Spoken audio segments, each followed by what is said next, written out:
Livro dos Monstros. Episódio de hoje: Povo do Mar, Sirenídeo e Mímico. Regras do D&D 5e. Uma produção RPG Next. Calma aí, mas antes de começar o episódio, eu tenho uma pergunta pra você. Você sente falta de um mestre que prepare as aventuras no capricho, seja organizado e conduza bem as narrativas? Então apresento a você o serviço chamado Mesas de RPG com o Mestre Rafael 47. Esse é um serviço mensal, com mesa virtual, tudo remoto, usando o sistema Dungeons & Dragons 5ª edição, nos dias e horários que os jogadores escolherem jogar. Se você quiser dar uma olhada no meu trabalho, que venho fazendo há vários anos com RPG, acesse o meu portfólio em rpgnext.com.br/tag Rafael47 com número no final, Rafael47. O link está no post. Minhas mesas de RPG são preparadas usando o Foundry VTT, e dentro dessa ferramenta eu incluo músicas e sons ambientes para aumentar a imersão, mapas animados para deixar tudo mais bonito e também modulo a voz e aplico efeitos de realidade aumentada na webcam durante a interpretação de NPCs únicos. Ficou interessado? Quer saber mais? Preencha o formulário em bit.ly/quero jogar RPG, tudo junto. Link também no post. Então eu aguardo seu contato e espero te ver em uma mesa de RPG comigo em breve. Agora, de volta à programação normal do episódio. Começando o cast então com a primeira criatura, o Povo do Mar, que em inglês é Merfolk. O livro traz uma ilustração de uma criatura que eu diria humanoide da cintura para cima, porque da cintura para baixo parece ter um rabo de peixe como se fosse uma sereia. Só que não possui escamas, pelo menos na ilustração. É um rabo azulado, um pouco translúcido. Na verdade, a criatura inteira é toda azulada, meio translúcida. E aí da cintura para cima tem características de peixe. Parece uma fantasia de alguém que está tentando se fantasiar de peixe, ou de uma criatura que mora embaixo d'água. Porque nas mãos, entre os dedos, tem aquelas pelinhas, agora esqueci o nome, uma pelinha assim juntando, né, os dedos. No antebraço também abre como se fosse umas barbatanas. E na cabeça, no lugar do cabelo, do que seria o cabelo, são mais barbatanas. E aí uma coisa que é curiosa na ilustração também é que tem um cinto de couro, onde tem pendurado 2 poções e mais uma saia de couro. Então, será que a criatura fica assim dentro d'água? Ela chega a sair para fora dessa forma? Vamos descobrir aqui na descrição do Povo do Mar.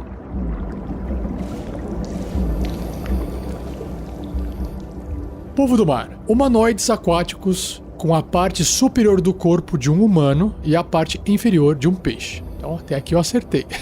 Adornam sua pele e escamas com conchas decorativas. Então tem escamas, mas na ilustração não deu pra ver. As tribos e reinos de povos do mar espalham-se pelo mundo e sua gente é tão variada em cores, cultura e perspectiva quanto as raças humanas da superfície. Basicamente, você pega os seres humanos, colocam dentro d'água e reproduz ali. Mesma perspectiva. Dá pra fazer aventura só debaixo d'água com isso. Povos da terra e povos do mar raramente se encontram, exceto por acaso. E algumas vezes marinheiros apaixonados contam histórias e romances com essas criaturas ao longo dos arquipélagos de ilhas distantes. O povo do mar não tem os materiais e meios práticos para forjar armas abaixo das ondas. Faz sentido, né? Precisa de calor para forjar arma. De escrever livros ou manter conhecimento ou de moldar pedra para erguer construções e cidades. Como resultado, a maioria vive em pequenas tribos de caça e coleta, cada uma com seus valores e credos únicos. Que bacana. Apenas, ocasionalmente, o povo do mar se une sob o comando de um único líder. Eles o fazem para enfrentar uma ameaça em comum ou para completar uma conquista. Tais unificações podem ser o começo de reinos submarinos ou dinastias que duram por centenas de anos. Colônias de povos do mar. Os povos do mar constroem suas colônias em vastas cavernas submarinas, labirintos de corais e ruínas de cidades submersas ou estruturas que eles esculpem a partir do leito rochoso. Eles vivem em águas profundas, o suficiente para que a passagem do tempo possa ser marcada pelo brilho e desvanecimento da luz solar através da água. Nos arrecifes e valas próximas de suas colônias, o povo do mar colhe corais, semeia o fundo do mar e pastoreia cardumes e peixes como agricultores terrestres cuidam de rebanhos de ovelhas. Apenas raramente o povo do mar se aventura nas profundezas escuras do oceano. Em tais profundezas e nas cavernas submarinas, o povo do mar conta com a luz da flora e fauna bioluminescente, como de águas vivas, cujos lentos movimentos pulsantes dão às colônias de povos do mar uma estética de outro mundo. Por fim, o povo do mar defende suas comunidades com lanças feitas de quaisquer materiais que eles possam recuperar de naufrágios, praias e criaturas submarinas mortas.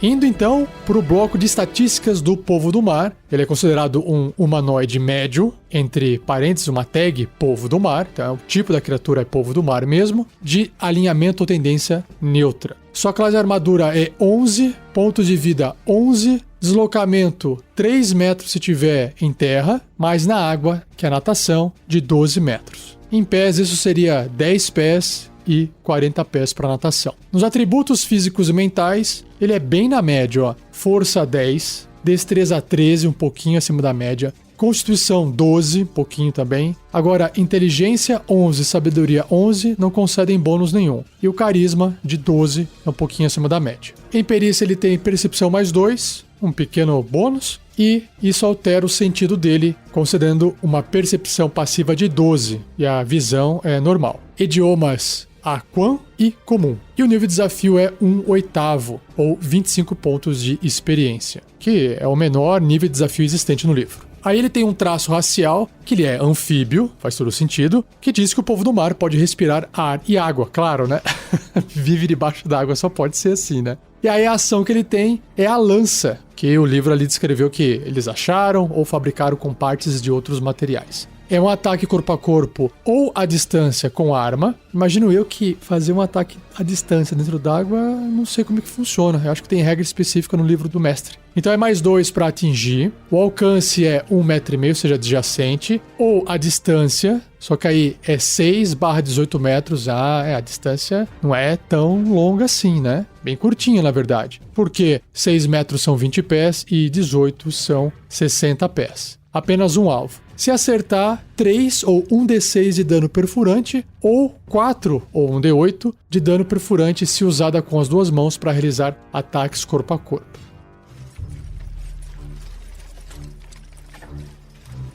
Chegou a parte da ideia de aventura, a descrição é curta, só tem uma página no livro, na verdade meia página, porque meia página é uma ilustração e a outra meia página é o texto com o bloco de estatísticas. Então, as informações importantes para a criação de uma ideia de aventura, com certeza não dá para se basear só no bloco de estatísticas, né? O que é importante é justamente imaginar um povo, assim como a raça humana, que vive em cima da Terra com aquela diversidade da raça humana vivendo em terra, e tentar aplicar isso para debaixo d'água. Que inclusive, fazendo aqui uma piadinha, é o que o Bob Esponja faz, né? De forma cômica, irônica. No fundo do mar eles caçam água-viva como se fossem borboletas. Eles vão ali na lanchonete do Siri Cascudo comer um sanduíche, mas que fica dentro d'água. Se eu não me engano, a casa do Bob Esponja é um balde, né? Eu não lembro agora. Do Patrick, que é a estrela, ele mora embaixo da pedra. Então, tenta reproduzir o comportamento do ser humano, só que com criaturas embaixo d'água. Outra referência são as histórias do povo do Aquaman, que também conseguem ficar debaixo d'água. Na verdade, é bem Aquaman mesmo isso aqui. E uma ideia de aventura, evidentemente, teria que fazer com que os aventureiros fossem para o fundo do mar. Então, eu começaria a aventura talvez numa cidade portuária e pode ser que uma criatura do povo do mar saia da água, assuste as pessoas, anda ali com o rabo meio com dificuldade e, num ato de desespero, acaba tentando pedir ou encontrar ajuda porque está acontecendo algum problema embaixo d'água. Esse problema pode ser causado por alguma outra criatura, Às vezes pode estar acontecendo que, sei lá, tá tendo alguma coisa relacionada à poluição, alguma coisa mágica que tá mexendo na água, e aí os aventureiros são convidados de alguma forma a ir para dentro d'água, para baixo do mar, para poder encontrar, ajudar o povo do mar. E é evidente que para isso eles vão ter que ter ou artefatos ou magia capazes de fazer todos ter essa habilidade de ser anfíbio, ou seja, permitir que eles respirem embaixo d'água, ou uma magia que cria realmente uma bolha de ar em volta ali da cabeça e dê X horas para eles para poder respirar. E aí, é aqui que mora o artifício de bomba-relógio, né, da história. Ou seja, o pessoal tem X minutos ou X horas para poder resolver o problema antes que eles fiquem sem oxigênio. Eu sei que tem o lance da pressão da água, que para cada 10 metros que você vai descer, você vai sentir uma pressão atmosférica no seu corpo. No corpo isso não faria muita diferença, mas se você começar a descer mais, aí pode ser um problema. Então não pode ser uma coisa extremamente muito profunda, a não ser que os aventureiros também tenham algum tipo de equipamento para protegê-los da pressão da água. Se você quiser levar por esse lado mais científico da aventura.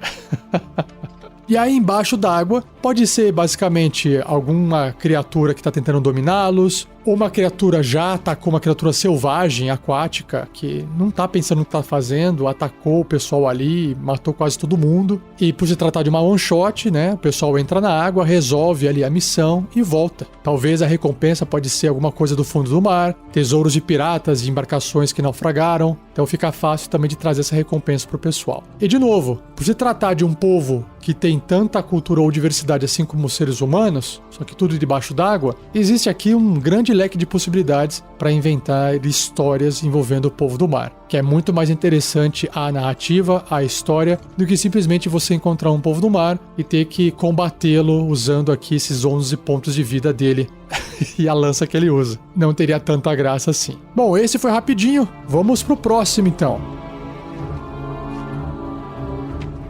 Seja você também um guerreiro ou uma guerreira do bem. Para saber mais, acesse padrim.com.br/rpgnext ou picpay.me/rpgnext.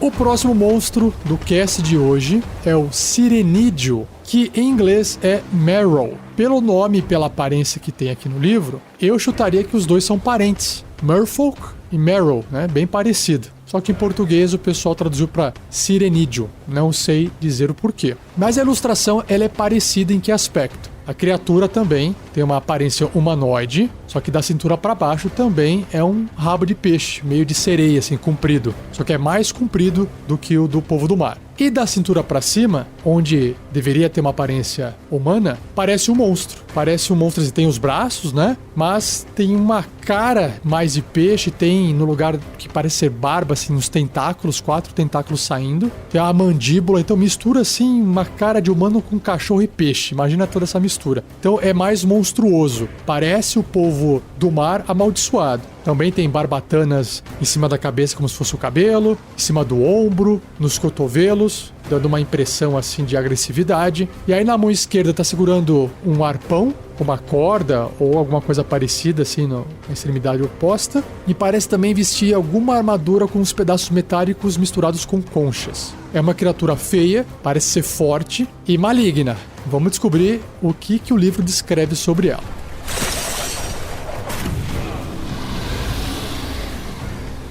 Os sirenídeos assombram as águas costeiras, caçando o povo-peixe, povo do mar e qualquer outra criatura comestível que cruze seu caminho. Talvez a referência seja essa. Imagina o ser humano, aí tem o povo do mar. Aí você tem o ogro, aí você tem o sinerídeo. Acho que talvez seja essa a comparação.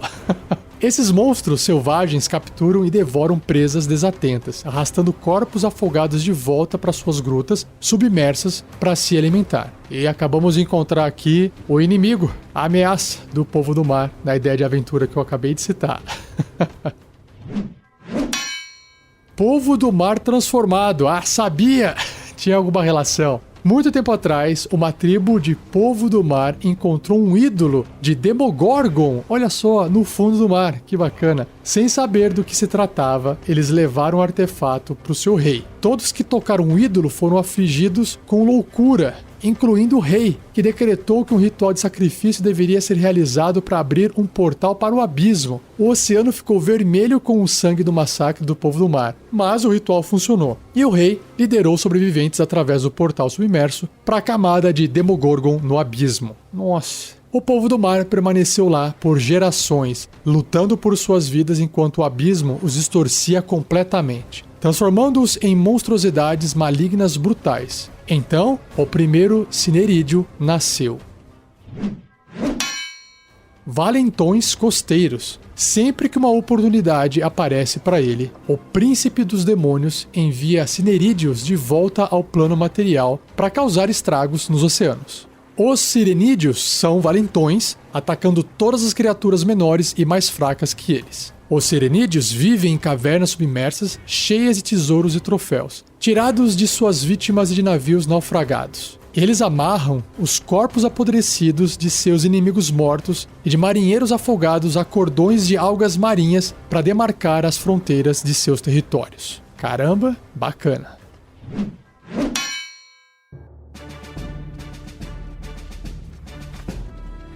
Vamos ver então o bloco de estatísticas dessa criatura. Ela é uma monstruosidade grande. Ah, sabia. É tipo o ogro mesmo. Caótico e mal. Caramba. Classe armadura 13, uma armadura natural. Pontos de vida 45, bastantinho. Deslocamento em terra 3 metros, 10 pés. E natação 12 metros, 40 pés. Mesma velocidade do povo do mar. Em atributos físicos e mentais, força é 18, bem forte. Aí a destreza é 10 na média, constituição 15 acima da média, inteligência 8, pouquinho burrinho, meio bárbaro, né? Não que os bárbaros fossem burros, mas esse estereótipo de bárbaro, né? Sabedoria 10 e carisma 9. Então, seu ponto forte aqui é força e constituição. E aí ele tem sentidos de visão no escuro de 18 metros ou 60 pés. E a sua percepção passiva é de 10. Que tem uma errata do livro dos monstros que diz que é para corrigir de 12 para 10. Mesmo porque ele não tem bônus em sabedoria, então não altera a percepção passiva. Em idiomas, ele se comunica, sabe, né? Abissal e Aquan, não tem comum. Aquan, povo da água, ou do plano elemental da água, e Abissal, lá dos infernos. E seu nível de desafio é 2 ou 450 pontos de experiência. Bacana. Então, realmente, se ele juntar em cima de uns 4, 5, 6 povo do mar ali, ele dá conta com facilidade. E aí, ele também tem o traço de anfíbio, ou seja, ele pode respirar ar e água. E em ações, ele tem ataques múltiplos, mordida, garras e arpão. Ataques múltiplos diz que ele realiza 2 ataques, um com a sua mordida e um com suas garras ou arpão. A mordida, assim como o arpão, todos eles são ataques corpo a corpo. Só que o arpão também pode ser feito à distância, né? Todos eles têm mais 6 para atingir, só que a mordida é um alcance de 1,5 metro, ou seja, adjacente, assim como a garra, né? Evidentemente. Um alvo, se acertar a mordida 8 ou 1d8 mais 4 de dano perfurante. Os dentinhos perfuram o inimigo. Já a garra, se atingir, o alvo causa 9 ou 2d4 mais 4 de dano cortante, ou seja, na média, um pouquinho maior do que a mordida. E o arpão, além de poder ser utilizado corpo a corpo, a distância é 6/18 metros, ou 20/60 pés. Apenas um alvo. Se acertar, 11 ou 2d6 mais 4 de dano perfurante. Então o arpão é o que mais causa dano aqui. Se o alvo for uma criatura enorme ou menor, ela deve ser bem sucedida num teste de resistido de força contra o sirenídeo, ou será puxada 6 metros, 20 pés na direção dele. Ele usa o arpão aí para trazer a sua vítima para perto dele, para depois usar a mordida e a garra, né? E fechou. É isso aí, vamos então para a ideia de aventura.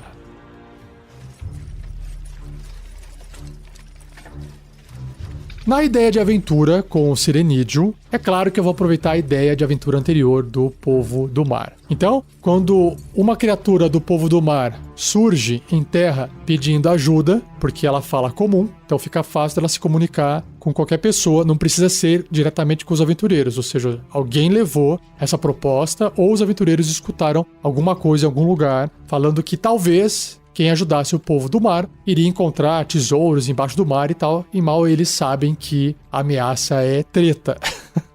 Então eu faria aqui uma aventura de personagens de primeiro nível. Inclusive, qualquer riqueza prévia que possa entrar na jogada terá que ser gasta para poder preparar os aventureiros para poder respirar debaixo d'água, né? E que não seja permanente, né? Senão vai ficar estranho depois o pessoal poder respirar água por tempo indefinido, né? Enfim, então o que está ameaçando o que é que apareceu aqui foram exatamente esses sirenídeos. Eles foram enviados do inferno para poder causar, para poder preparar o terreno do Demogorgon. E quando eu falo Demogorgon aqui, eu lembro de Stranger Things, da Netflix. Saudades.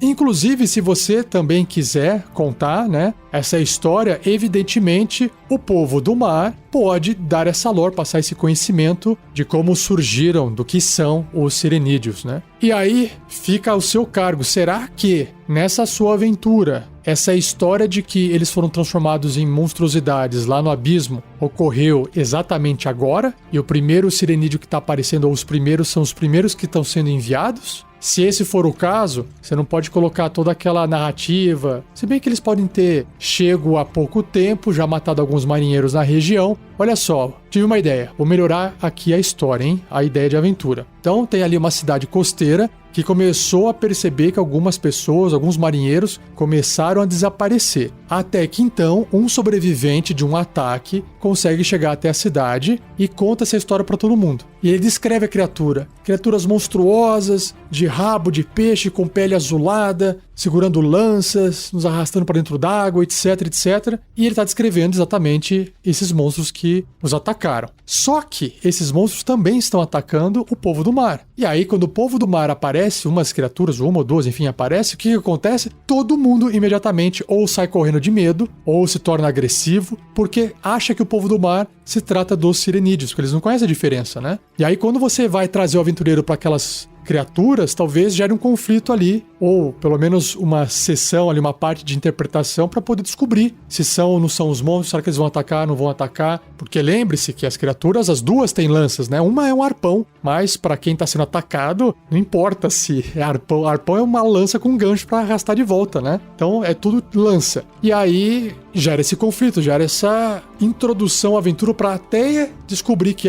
pera aí, então, são outras de vocês, só que deformados, e aí conta a história, e aí leva pra lá. Será que esse ídolo ainda existe, não existe? Será que esse ídolo pode ser o próprio Demogorgon, o símbolo do Demogorgon? Ou se você quiser substituir pela imagem do Cthulhu, dá pra trabalhar também. Olha só que bacana, então uma ideia de aventura que tava um pedacinho, agora ela cresceu. E você sabe, se você quiser crescer, complementar, também compartilhar a sua ideia de aventura, não deixe de acessar o fórum do RPG Next. Lá no topo do site, em rpgnext.com.br, tem um link pro fórum. Ou se você acessar o post desse episódio, também tem um link direto, onde você pode escrever ideias e aventuras baseadas em monstros. Beleza?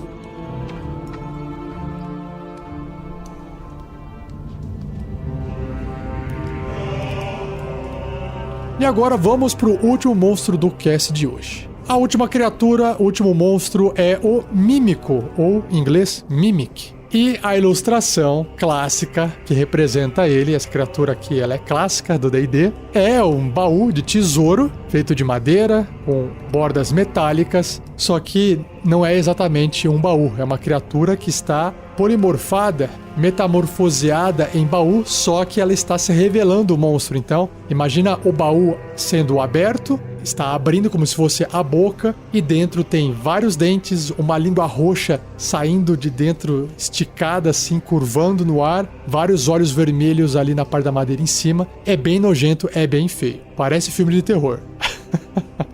Será que o Mímico só tem forma de baú? Ou será que não? Vamos descobrir na descrição do livro.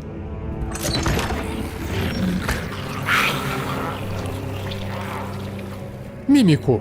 Os mímicos são predadores metamorfos capazes de assumir a forma de objetos inanimados para atrair criaturas para o seu fim. Nas masmorras, essas criaturas astutas na maioria das vezes assumem a forma de portas ou baús, pois aprenderam que tais formas atraem um fluxo constante de presas. Faz sentido. Predadores imitativos. Os mímicos podem alterar sua textura exterior para se parecerem com madeira, pedra e outros materiais básicos. E eles evoluíram para assumir a aparência de objetos que outras criaturas estão suscetíveis a entrarem em contato. O mímico, em sua forma alterada, é praticamente irreconhecível até que uma presa em potencial cometa o erro de se aproximar, quando o monstro libera pseudópodes e ataca. Então, o que parecia ser língua são pseudópodes. É tipo o Venom. Quando muda sua forma, o mímico excreta um adesivo que o ajuda a prender presas e armas que o toquem. Que legal. O adesivo é absorvido quando o mímico assume sua forma amorfa e nos momentos que o mímico resolve se mover. Caçadores astutos. Os mímicos vivem e caçam sozinhos, apesar de, ocasionalmente, partilharem seus territórios de caça com outras criaturas. Apesar da maioria dos mímicos terem apenas uma inteligência predatória, alguns raros evoluem uma astúcia maior e a habilidade de manter uma conversação em comum ou subterrâneo, que é o Undercommon. Tais mímicos podem garantir passagem segura através dos seus domínios ou conceder informações úteis em troca de comida. Muito bom, bacana. Vamos ver como é que isso é representado então no bloco de estatísticas. Mas antes de eu passar para o bloco de estatísticas, aqui tem mais aquele papelzinho escrito à mão por alguém que sobreviveu ao mímico, que diz o seguinte: algumas vezes um baú é apenas um baú, mas não conte com isso. Esse texto, essa frase, nada mais é do que a terceira regra de sobrevivência em masmorra, escrito pelo X, o místico. É tão místico que o nome é X, não tem nome.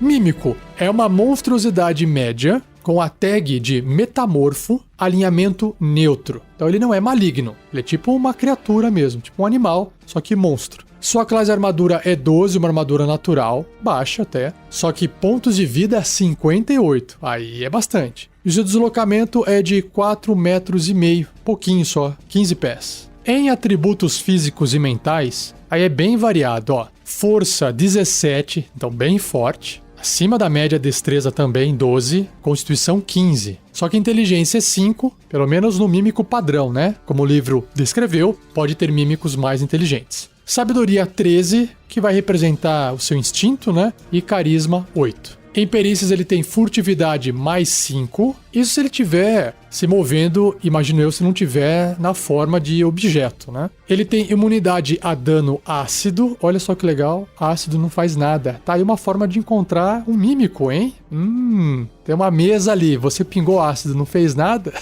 Pode ser um mímico. Ele também tem imunidade à condição de caído. Não consegue cair, ele não cai, né? Tá sempre... É porque ele tem pseudópodes, né? Então é um monstrão mesmo. Filme de terror. E em sentidos, visão no escuro de 18 metros e percepção passiva de 11. Idiomas, nenhum. E seu nível de desafio é 2, 450 pontos de experiência. Agora a parte mais interessante dele, né? Que são seus traços de raça da criatura. Ele tem 4 itens aqui. Adesivo, que só pode ser usado na forma de objeto apenas. Usado ou só existe, né? Aparência falsa, também apenas na forma de objeto. Agarrador e metamorfo. Uau, então vamos lá. Adesivo, então apenas quando estiver na forma de objeto. O mímico adere a qualquer coisa que ele toque. Uma criatura enorme, tipo um ogro, ou menor, aderida ao mímico também está agarrada por ele, com uma dificuldade 13 para poder escapar. Testes de habilidade feitos para escapar desse agarrão têm desvantagem. Nossa, que terror! Aparência falsa, também apenas no formato de objeto, que diz o seguinte: enquanto o mímico permanecer imóvel, ele é indistinguível de um objeto comum. Então não tem teste que você possa fazer para descobrir se aquilo é um mímico. Ah, mas como é que eu faço para descobrir? Aí tem que ser de outras formas. Talvez atirar de longe, tacar fogo para ver se a mesa grita, se o baú grita, jogar ácido na madeira, se não corroer, provavelmente é um mímico ou tem alguma coisa mágica ali, mas enfim, né? Tem outras formas, tem que usar a criatividade para poder descobrir. A outra característica dele é agarrador. O mímico tem vantagem nas jogadas de ataque contra qualquer criatura agarrada por ele. Faz sentido? Olha que legal. Ele agarra primeiro com o adesivo dele, com a cola, e aí ele faz ataques com vantagem. Bacana. E ele é metamorfo, que diz: O mímico pode usar sua ação para se metamorfosear em um objeto ou voltar para sua forma verdadeira. Então, gasta uma ação para fazer essa transformação. Uma forma amorfa. Ah, a forma verdadeira dele é uma gosma, é amorfa. Interessante, essa é a forma verdadeira, legal. Suas estatísticas são as mesmas em cada forma. Qualquer equipamento que ele esteja vestindo ou carregando não é transformado. Ele reverte a sua forma verdadeira se morrer. Legal, legal. E aí, as ações. Ele tem duas: Pseudópode e Mordida. Então, o Pseudópode é um ataque corpo a corpo com arma, assim como a Mordida. Os dois têm mais 5 para atingir. Também, os dois são apenas um alvo até 1,5 metro, ou seja, adjacente. Os dois também causam o mesmo dano, 7 ou 1d8 mais 3, só que o Pseudópode é dano de contusão e a Mordida é de dano perfurante. Só que o Pseudópode tem uma descrição a mais que é: se o mímico estiver em forma de objeto, o alvo é o alvo do traço adesivo. Legal. E a Mordida, além do dano de 7, perfurante, tem mais 4 ou 1d8 de dano ácido. Ah, por isso que ele é imune a ácido. Ele também tem ácido no corpo dele, por isso que ele é imune. Muito bom. Tá aí o mímico, criatura de piadas, memes na internet e muita diversão na mesa. Vamos ver então agora o que eu tenho para trazer para você de ideia de aventura.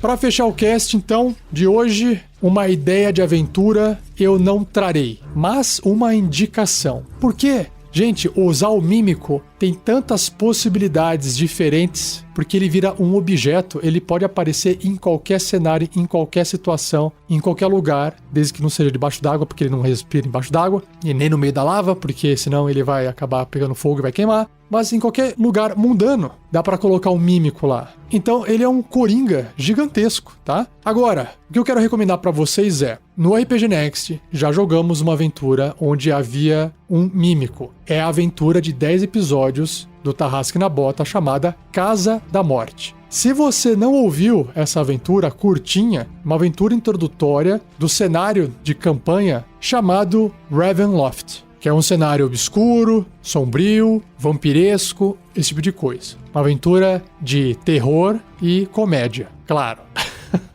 Se você não quiser ouvir a aventura inteira, para você poder saber onde que se encontra o mímico aparecendo, o que que fez, como é que ele apareceu, o que aconteceu, ouça um episódio da Forja, da série Histórias de Mesa, que é o primeiro episódio que tem a Shelly, que estava jogando com o Dominique, que teve uma interação com o mímico na aventura. Isso vai servir para você de inspiração para você criar suas próprias aventuras também usando o mímico, tá bom?